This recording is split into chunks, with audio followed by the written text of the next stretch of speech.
Well, good evening. Welcome to the first episode, season one of the Night Audit with your host, Chaz Barnes. If it's your first time being here like this guy, please give yourself a hand clap.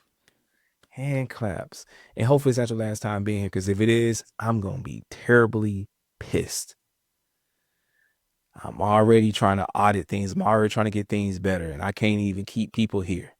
Ah, you know what? That's, again, just, just, just can't get it right. But anyway, you might say, what is the night audit? Who are you? Why should we listen to you? And why you look like a YN? Very, very good questions. Glad you asked, Sally. So, what is a night audit? Okay, so for me, a little bit about me. I'm not gonna, try to make this brief as possible. You get to know a little bit more about me as time roll on, people. So without making this sound like a dating profile, I'm 35. I'm single, no kids, no baby mama drama, no felonies. Only thing I have is a traffic ticket from the Clarkston Police Department. Ah, okay. I'll get into that later. No, I'm not on the run from the fugitive. Okay, I'm not in witness protection. Okay. But anyway, I mean, you don't have to. Okay, my look is my look. Okay, yeah. So I was in a 5 year relationship. I was due to be married. I was engaged for two, and I was due to be married. Things did not go as planned, unfortunately. And I'm not going to unpack all of that here on this channel, whatnot. So I will, if I do talk about things, I will be very general as possible. I'm not going to listen, even if I'm not in a relationship with nobody. I'm not going to throw them under the bus. I'm going to throw them. I'm going to particularly throw people under the bus like that. You know, not that, not at least, not in that sense, right? But we're gonna make sure we be objective. We're gonna make sure we be objective. But the reason why we're doing an audit, not only from a life relationship standpoint, but from a financial career standpoint, I just felt like it was the time to do so. I think with all that went down, all the heartbreak, it was a time to kind of take a step back. I think for men, in order for us to be great, we have to remove ourselves from that environment, go off, quietly do the work, and come back better than ever. You know. So you gotta slowly build your plane and fly your plane at the same time, and understand that, listen, the woman, they'll be there. They'll come along with it. Once they kind of see what you got going on, they see your emotion or whatnot, they'll be like, oh my God, you like what you're doing, whatever, like that. Yeah.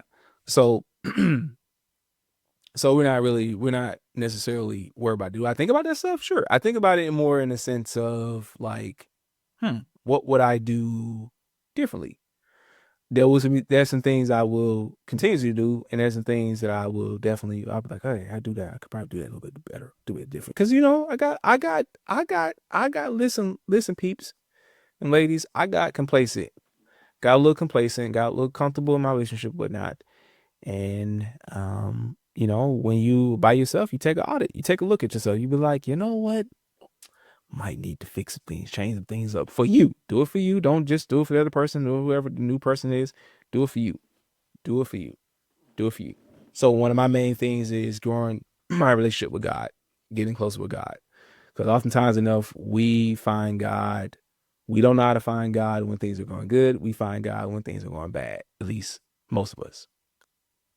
So, looking at myself, auditing myself from a spiritual standpoint, emotional standpoint, mental standpoint, you know, career standpoint, financial standpoint as well.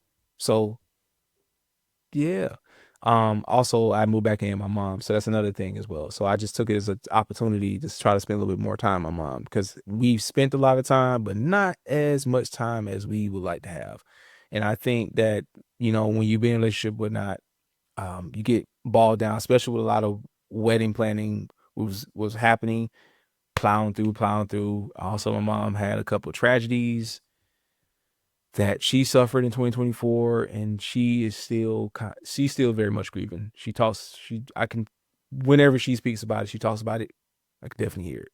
So I'm behind the scenes doing my work, but also making sure I'm here for my mom as well. And we also got some business to take care of, right? You know, so I'm not here just sitting on my ass, just be like, oh, you know what, babe, I'm back in my mom's house. Mm, mm, mm. No, I don't feel embarrassed. I'm not. And excuse my language with this. I'm not bitching and moaning and complaining about it. I'm not running the victim Olympics. We don't run in the victim Olympics. We lock in. We lock in. We lock in. We lock in. We lock in. We dial in. So I'm starting to dial in a little bit more. So yeah. Did I answer that question? And why look like a YN? Well, this is the look. This is the look that's supposed to draw you in. And what the value that I add is the thing that's supposed to keep you here. Yeah. So yeah, that's why I'm starting over.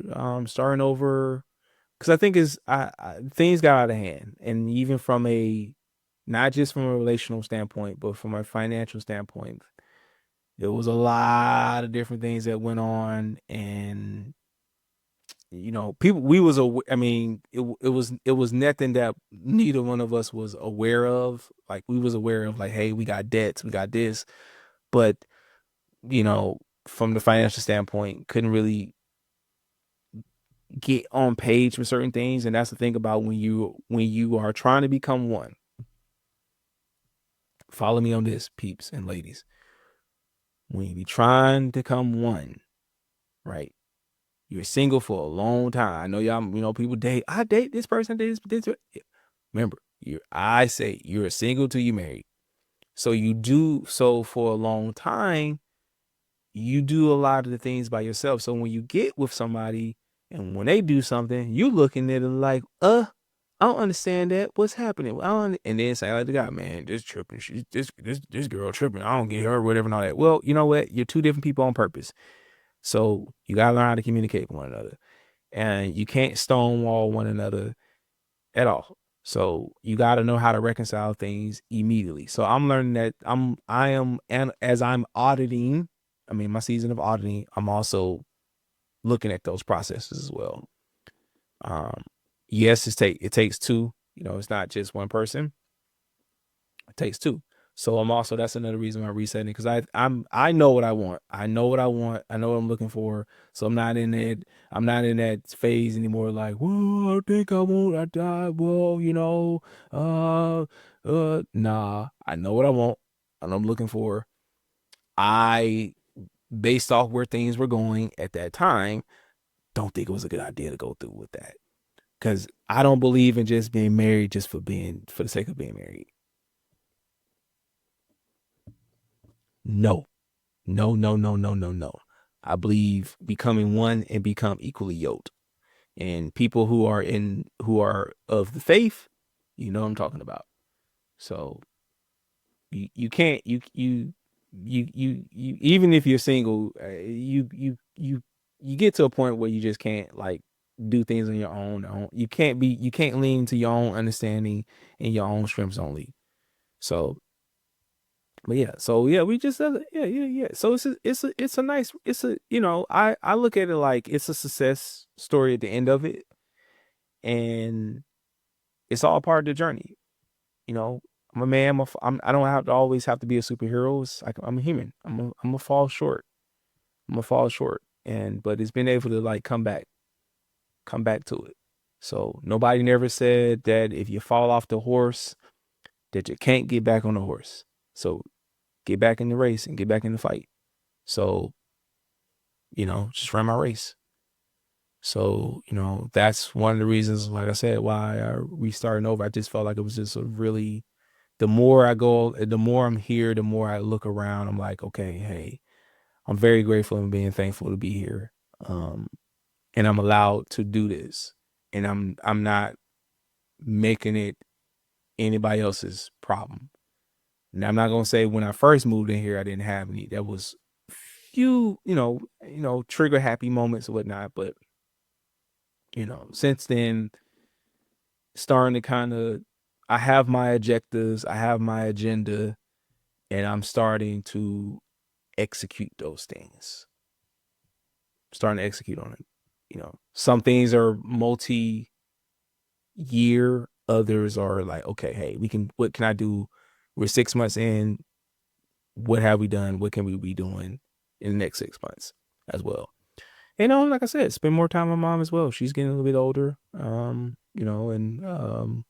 I guess it'd be good to kind of be, she probably hasn't admitted it, and probably she won't admit it until like I get ready to leave or whatnot. She'll be like, "Oh, it's good to have you here." I just, so a lot of times people just been living by themselves for a long time, and I have I also have two older brothers as well. So I'm the youngest, and of the youngest, I'm sorry, of the three, she was saying, my mom said, she said, you was the only one that didn't disrespect me like that. You gave me a little disrespect, but you didn't give me a whole lot of disrespect.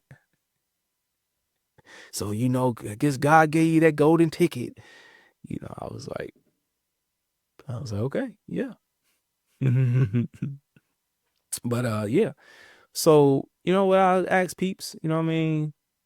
I would just say, hey, listen, comment in the comment section below. Tell me for 2026, what are you restarting over? Or if you are in the season of restarting, why are you restarting?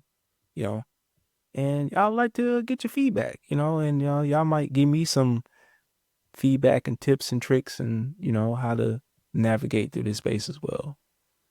So to the next one. Peace out.